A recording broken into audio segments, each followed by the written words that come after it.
পুরোদমে চলছে Iran, Israel এবং ফিলিস্তিন যুদ্ধ। জানিয়ে দিব আমাদের হাতে থাকা সর্বশেষ আন্তর্জাতিক সংবাদ। ফিলিস্তিনের স্বাধীনতাকামী যোদ্ধাদের বিরুদ্ধে লড়াইয়ে নেমে যেন ঘুঘুর ফাঁদে পা দিয়েছে ইসরায়েলি বাহিনী। অবস্থা এখন এমন যে পিঠ বাঁচাতে যুদ্ধ থামিয়ে দিতে চাইলেও সেই সুযোগ আর নেই। অন্যদিকে হামাসকে হালকাভাবে নেওয়ার করুণ পরিণতি ভোগ করতে হচ্ছে ধুকে ধুকে। হ্যাঁ, এমনটাই জানিয়েছে ইসরায়েলের সেনাবাহিনী। জানাবো, ইসরায়েলি সামরিক স্থাপনায় একের পর এক প্রতিশোধমূলক আক্রমণ শুরু করেছে হিজবুল্লাহ। এরপরেই থাকবে যুদ্ধবিরতির প্রস্তাব হামাস মানবে যদি। জানিয়ে দিব শত শত যুদ্ধ বিমান মোতায়েন হুমকি, তবুও ভয় পাচ্ছে না ইরান।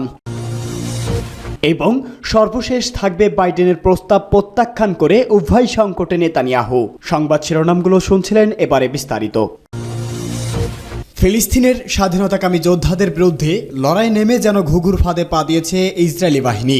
অবস্থা এখন এমন যে পিঠ বাঁচাতে যুদ্ধ থামিয়ে দিতে চাইলেও সেই সুযোগ আর নেই। অন্যদিকে হামাসকে হালকাভাবে নেওয়ার করুণ পরিণতিও ভোগ করতে হচ্ছে ধুকে ধুকে। সম্প্রতি গাজা ও মিশর সীমান্তবর্তী ফিলাডেলফি করিডোরের নিয়ন্ত্রণ নেওয়ার পর হামাসের একটি অস্ত্র ভাণ্ডার দেখে চোখ কপালে উঠেছে ইসরায়েলের। যোদ্ধাদের এমন অস্ত্র ভাণ্ডারের সামনে ঠিক কতদিন নিজেদের মনোবল ধরে রাখতে পারবে নেতানিয়াহু সেনারা, তাই এখন বড় প্রশ্নের বিষয়। ইসরায়েলি সংবাদ মাধ্যম জেরুজালেম পোস্টের এক প্রতিবেদনে বলা হয়েছে, ইসরায়েলি সেনাবাহিনীর কর্মকর্তা মনে করছে হামাসের হাতে যে অস্ত্র ভাণ্ডার রয়েছে তা দিয়ে আরো বহুদিন যুদ্ধ করতে পারবে সংগঠনটি। কয়েক দশক ধরে অস্ত্রের বিশাল মজুদ গড়ে তুলছে আল কাসসাম ব্রিগেড। ফলে ফিলাডেলফি করিডোর বন্ধ হলেও অন্য স্থানে মজুদ করা অস্ত্র ব্যবহার করবে হামাস। ফিলাডেলফি করিডোরের দখল নেওয়ার পর ইসরায়েলি সামরিক বাহিনীর মুখপাত্র রিয়ার অ্যাডমিরাল দানিয়েল হাগরি জানান, সেখানে 20টির মতো টানেল খুঁজে পাওয়া গেছে যা হামাস অস্ত্রের চালান গ্রহণ করার গোপন আস্তানা হিসেবে ব্যবহার করত। এসব টানেল ব্যবহার করে মিশর থেকে অস্ত্র চোরাচালান করে থাকতো স্বাধীনতাকামী যোদ্ধারা, যদিও এমন দাবি অস্বীকার করেছে মিশর। ইসরায়েলি গণমাধ্যমের প্রতিবেদন অনুযায়ী হামাসের টানেল এবং অস্ত্রের গুদাম এত বিস্তৃত যে তা খুঁজে বের করা ইসরায়েলি বাহিনীর জন্য প্রায় অসম্ভব। ইসরায়েলি বাহিনী হামাসের সবগুলো ব্যাটালিয়নকে ধ্বংস করার পরও সংগঠনটি আরও মারাত্মক হয়ে ওঠার ক্ষমতা রাখে। গাজার আল কাসসাম ব্রিগেডের প্রতিরোধ হামলাগুলো এই বাস্তবতার প্রমাণ দেয়। মধ্যপ্রাচ্যের সামরিক বিশেষজ্ঞরা মনে করেন, হামাস তার সামর্থ্যের পুরোটা কখনো প্রদর্শন করে না। শত্রুকে ঘায়েল করতে উপযুক্ত সময়ের জন্য অনেক দিন ধরেই অপেক্ষায় থাকে। সেই সঙ্গে বিশেষ অভিযানের সময় তারা তাদের সেরা অস্ত্রগুলো ব্যবহার করে। হামাসের কাছে অস্ত্রশস্ত্রের কোনো অভাব নেই। এখনও গাজার বহু এলাকায় রয়েছে যা ইসরায়েলি সেনারা ঢুকতেও পারেনি, যেসব স্থানে অস্ত্রের বড় ভাণ্ডার রয়েছে। পশ্চিমা বিশেষজ্ঞরা জানিয়েছে, দীর্ঘ সময় ধরে অস্ত্র তৈরিতে প্রশিক্ষণ নিয়েছে হামাস। বেশ কিছু রকম অস্ত্র এখন হামাস নিজেরাই বানাতে পারে, ফলে সংগঠনটির অস্ত্রের অভাব হবে না। সেই সঙ্গে হামাসের কাছে কি পরিমাণ রকেট ও মর্টার রয়েছে সেটি চিত্র ও স্পষ্ট নয়। শুধু ধারণা দিয়ে যুদ্ধ চালিয়ে যেতে পারবে ইসরায়েল, কিন্তু দীর্ঘ সময় যুদ্ধ হলে শেষ পর্যন্ত বিজয়ী হবে হামাসই। ইসরায়েলের উপর প্রতিশোধকমূলক হামলা শুরু করেছে হিজবুল্লাহ।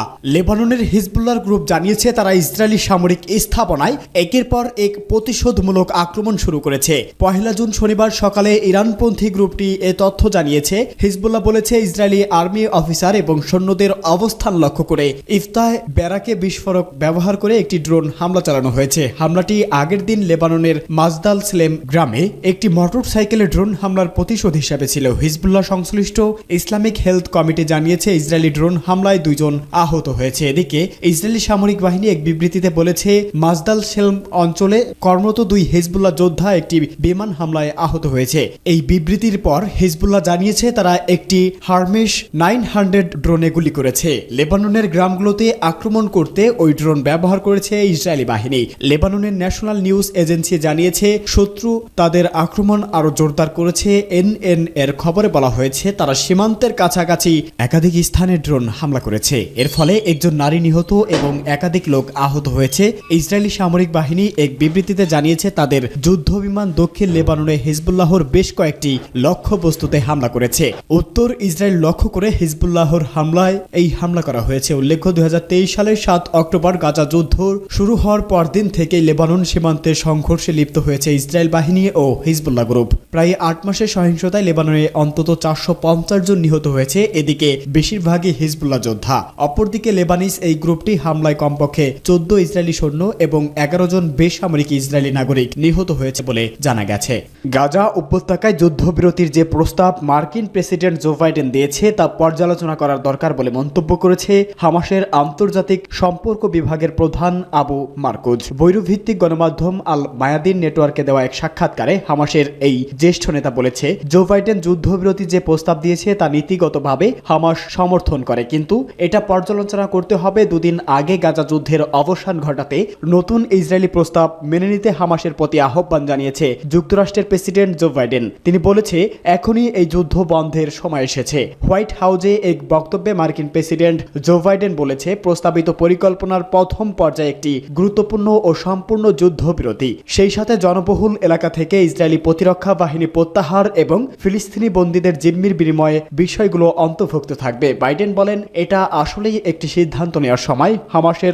হামাস সব সময় বলে তারা যুদ্ধবিরতি চায়, তাহলে তারা চুক্তি মানে কিনা সেই বক্তব্য প্রমাণ করার এটি একটি সুযোগ। বাইডেনের বক্তব্যের দুদিন পর হামাসের আন্তর্জাতিক সম্পর্ক বিভাগের প্রধান আবু মারকুজ বলেছে, যুদ্ধবিরতির প্রস্তাব তখনই মানা হবে যখন গাজা থেকে ইসরায়েলি দখলদার বাহিনী সম্পূর্ণভাবে নিজেদের প্রত্যাহার করে নেবে। তিনি বলেন, জনগণের পাশে থেকে যে প্রতিরোধ হামাস করছে তা চলবে। গাজায় যুদ্ধবিরতি প্রতিষ্ঠায় ব্যর্থ হওয়ার আগের চেষ্টার বিষয়ে আবু মারকুজ বলেছে, যুদ্ধবিরতি স্থায়ী হওয়া এবং বেসামরিক ইসরায়েলি বন্দীদের সংখ্যা নিয়ে মতবিরোধের কারণে তারা আংশিকভাবে ব্যর্থ হয়েছে। যুদ্ধবিরতির যে প্রস্তাব বাইডেন দিয়েছে তার রূপরেখায় যদি মতবিরোধের বিষয়গুলো উল্লেখ থাকে তবে হামাস সেটি বিবেচনা করবে।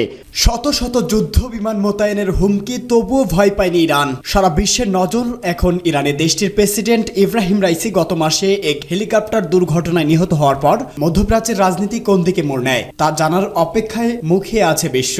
এর মধ্যেই নতুন নেতা নির্বাচনের তোড়জোড় শুরু করেছে ইরান। রাইসির মৃত্যুশোক কাটিয়ে ঘুরে দাঁড়াতে শুরু করা ইরানের এক সামরিক কমান্ডার ইসরায়েলের বিরুদ্ধে তেহরানের সক্ষমতার এক নতুন তথ্য প্রকাশে এনেছে। চিরশত্রু ইসরায়েলের সঙ্গে দীর্ঘদিন ধরেই প্রতিযুদ্ধ চালিয়ে যাচ্ছে ইরান, কিন্তু কয়েক সপ্তাহ আগে প্রথমবারের মতো ইরান থেকে সরাসরি ইসরায়েলে হামলা চালানো হয়েছে। এতে করে দেশ দুটির মধ্যে যুদ্ধ বেঁধে যাওয়ার মতো পরিস্থিতির সৃষ্টি হয়েছে। তবে শেষ মুহূর্তে নিজেদের সংযত করে তারা। ইরানের এমন হামলার পর ইসরায়েল তার মিত্রদের অন্তরে কাঁপুনি ধরে দিয়েছে। সেই হামলায় ইসরায়েল কতটা ভয় পেয়েছিল তা জানিয়েছেন ইরানের একজন শীর্ষ সামরিক কমান্ডার। তেহরান টাইমসের এক প্রতিবেদনে বলা হয়েছে, ইসলামিক বিপ্লবী গার্ডের অ্যারোস্পেস ডিভিশনের কমান্ডার ব্রিগেডিয়ার জেনারেল আমির আলী হাজিজাদেহ বলেছে, ইরানের হামলা রুখতে প্রায় 221টি যুদ্ধবিমান মোতায়েন করেছিল ইসরায়েল। এরপর ইরান থেকে ছোড়া মিসাইল ঠেকাতে ব্যর্থ হয় নেতানিয়াহু প্রশাসন। ইরান ওই অভিযানের নাম দিয়েছিল অপারেশন টু প্রমিস। 13 এপ্রিল চালানো হামলায় ইসরায়েলের অত্যাধুনিক প্রতিরক্ষা ব্যূহ ভেদ করতে সক্ষম হয় ইরানি মিসাইল ও ড্রোন। এর আগে তেহরান টাইমস এক প্রতিবেদনে জানিয়েছে, অপারেশন টু প্রমিসের সময় ইরান তাদের সামরিক শক্তির মাত্র 20% ব্যবহার করেছে। ইসরায়েল মিসাইল ডিফেন্স সিস্টেম হামলা করা হয়নি, কেননা সেগুলো বড় শহরের কাছে মোতায়েন করা ছিল। কিন্তু যদি ইসরায়েলের সঙ্গে যুদ্ধ জড়িয়ে পড়তো তাহলে তেল আবিবকে গড়িয়ে দিতে খুব বেশি সময় লাগতো না তেহরানের, এমন দাবিও করা হয়েছে। ইরানি মিসাইল ও ড্রোনকে ভূপাতিত করতে যুক্তরাজ্য, ফ্রান্স ও জর্ডান এক হয়ে কাজ করছে বলে দাবি করেছে হাজিজাদেহ। বাইডেনের প্রস্তাব প্রত্যাখ্যান করে উভয় সংকটে নেতানিয়াহু। গাজায় স্থায়ী যুদ্ধবিরতির জন্য যুক্তরাষ্ট্রের প্রেসিডেন্ট জো বাইডেনের প্রস্তাবে রাজি না হওয়ায় নিজের দেশেই চাপের মুখে পড়েছে ইসরায়েলি প্রধানমন্ত্রী বেনিয়ামিন নেতানিয়াহু।